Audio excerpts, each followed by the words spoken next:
नमस्कार. भगवानगड परिसर न्यूज चॅनलमध्ये आपल्या सर्वांचं मी संतोष मिसाळ स्वागत करीत आहे. आपण या ठिकाणी आता आलेलो आहोत. आई पद्मावती माता मंदिर, श्री क्षेत्र आनंदगाव या ठिकाणी आपण आलेलो आहोत. इथं जर पाहिलं तर आपण पाहू शकता की भव्य-दिव्य असं मंदिर, चांगलं बांधकाम, या ठिकाणी सभागृह झालेलं आहे. दोन्हीही बाजूनी 2 तलाव आहेत.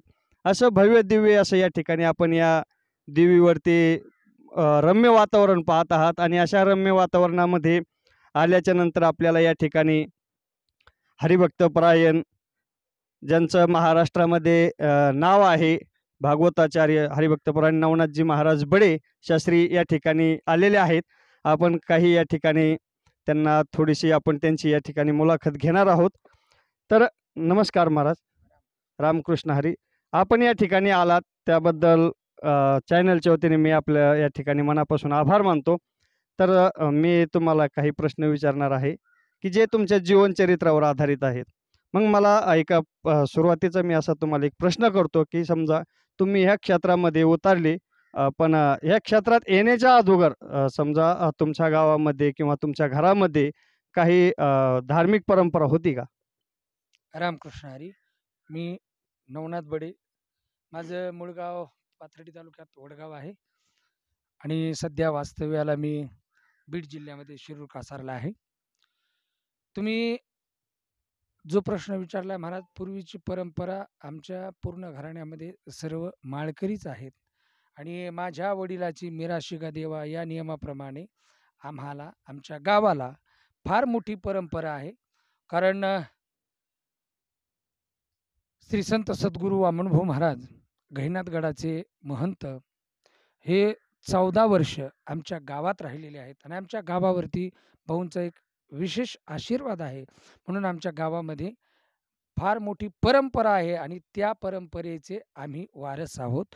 हे आम्हाला आमचा स्वाभिमान आहे. धन्यवाद महाराज. तुम्हाला म्हणजे खूप मोठ्या या ठिकाणी संत महंताचा त्या गावाला आशीर्वाद आहे. वैराग्यमूर्ती संत वामनभाऊ महाराज यांचा या पूर्ण परिसराला आणि विशेषतः तुमच्या गावाला आशीर्वाद आहे.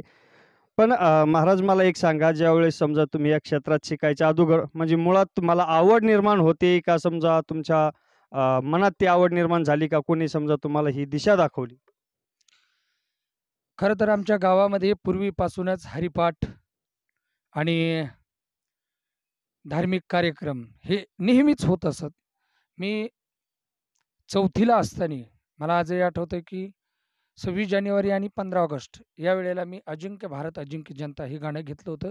मला सर्व गावकऱ्यांनी उत्स्फूर्त असा प्रतिसाद मला त्यावेळेला त्यांनी दिला होता आणि तेव्हापासून मला भजनाची, गाण्याची आवड निर्माण झाली आणि तिथून पुढे 10वी झाल्यानंतर मग मात्र मला सर्व भजनी मंडळाचं सहकार्य मिळालं आणि त्यांनी मला आळंदीला शिक्षणासाठी पाठवलं.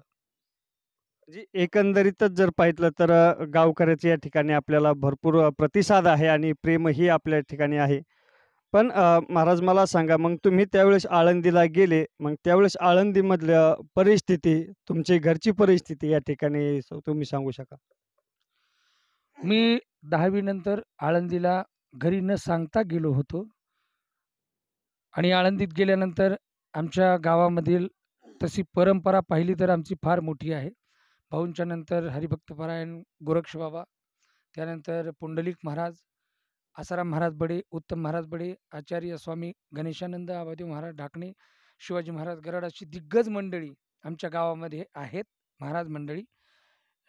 त्यानंतर प्रल्हाद महाराज बडे आणि आम्ही समवयस्कर एकाच शाळेत होतो. तेव्हा आळंदीला गेल्यानंतर उत्तम महाराज बडे हे शहापूरकर धर्मशाळेमध्ये राहत होते.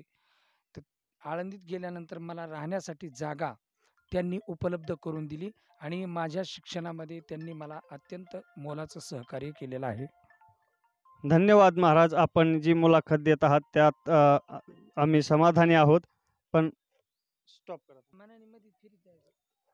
तर महाराज आपण जर पाहिलं तर खरंच या ठिकाणी आपल्या जीवनातील काही प्रसंग आहेत ते अनुभव घेण्यासारखे आहेत आणि अनुभवासारखे आहेत. तर पण मला एक सांगा, ज्यावेळेस समजा तुम्ही आळंदी क्षेत्रामध्ये गेलात, त्यानंतर समजा आळंदीमध्ये गेल्याच्या नंतर आपण कोणाकडे शिक्षण घेतलं आणि घेतल्याच्या नंतर समजा अगोदर सुरुवातीला एखादा विद्यार्थी ज्यावेळेस आळंदीत जातो, त्यावेळेस त्या विद्यार्थ्याची काहीतरी इच्छा असते की गायन शिकावा, पखवाज शिकावा किंवा कीर्तन शिकावा.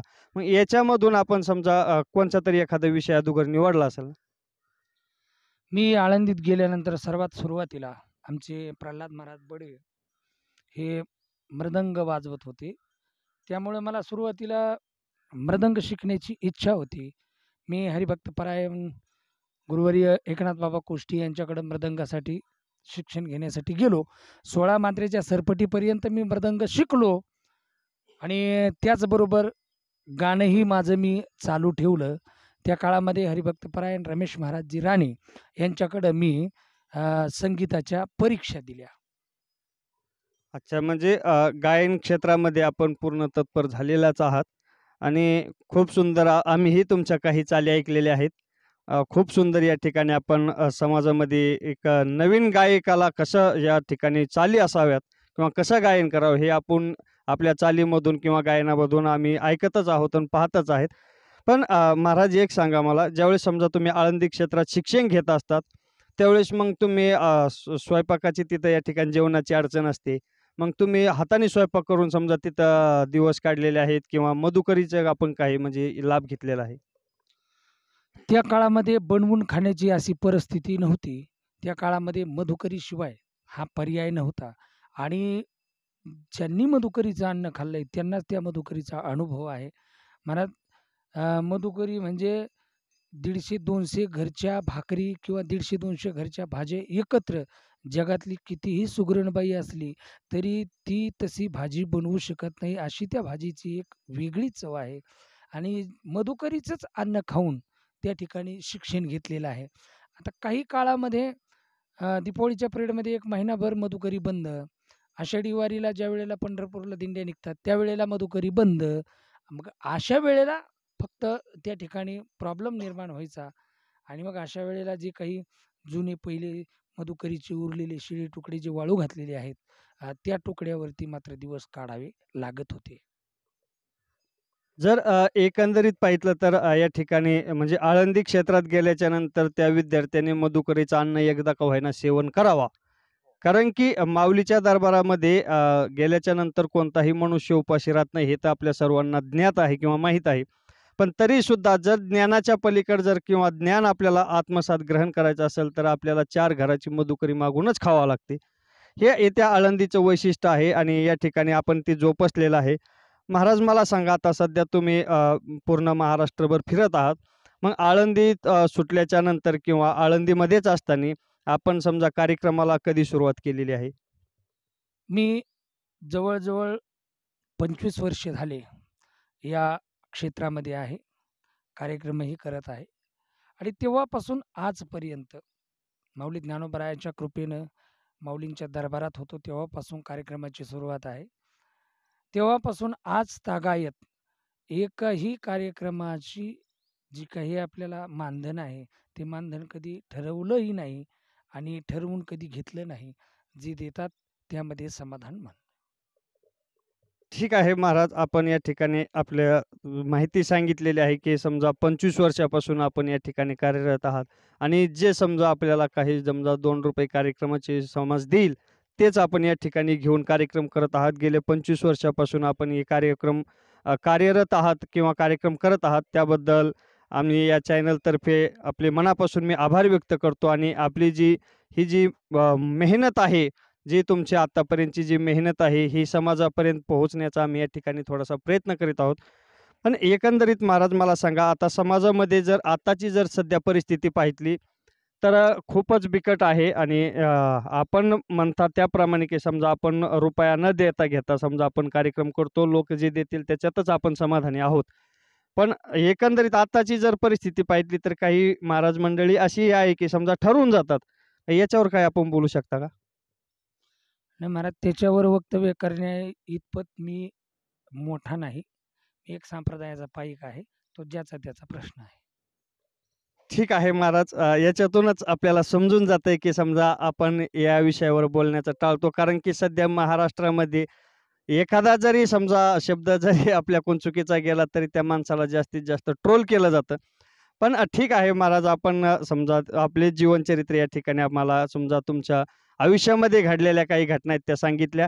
वेळात वेळ काढून तुम्ही या ठिकाणी आला आहात. पण एक शेवटचा मी तुम्हाला प्रश्न विचारतो, की भविष्यात समजा जे नवीन काही विद्यार्थी आता शिक्षणासाठी तत्पर आहेत किंवा शिकण्याची इच्छा आहे, तर अशा विद्यार्थ्यांना आपण काही समजा मार्गदर्शन करताल? जे नवीन विद्यार्थी आहेत, या नवीन विद्यार्थ्यांनी परमार्थाकडे वळावं, परमार्थ करावा. परमार्थ करत ही जी काही अ, कला आहे, ही कला शिकावी. आज खरं पाहिलं तर कीर्तन हे कलेचा राजा आहे. सर्वांनी जे काही काळात मृदंगाचार्य होते तेही आज कीर्तनकार आहेत, जे गायनाचार्य होते तेही आज कीर्तनकार आहेत. आज कीर्तन ही कलेचा राजा आहे आणि म्हणून सर्वजण इकडे वळतात. पण नवीन कलाकारांनीही इकडे वळावं. जे एकदमच नवीन आहेत, जे शिकण्यासाठी आता नवीन आलेले आहेत, यांनी कलेबरोबर शालेय शिक्षणालाही तितकंच प्राधान्य द्यावं. धन्यवाद महाराज. आपण वेळात वेळ काढून या ठिकाणी आम्हाला या आई पद्मावती मातेच्या मंदिरावरती आपण या ठिकाणी मुलाखत दिलेली आहे. त्याबद्दल भगवानगड परिसर न्यूज चॅनलच्या वतीने मी संतोष मिसाळ आपला या ठिकाणी मनापासून आभार व्यक्त करतो. धन्यवाद. रामकृष्ण.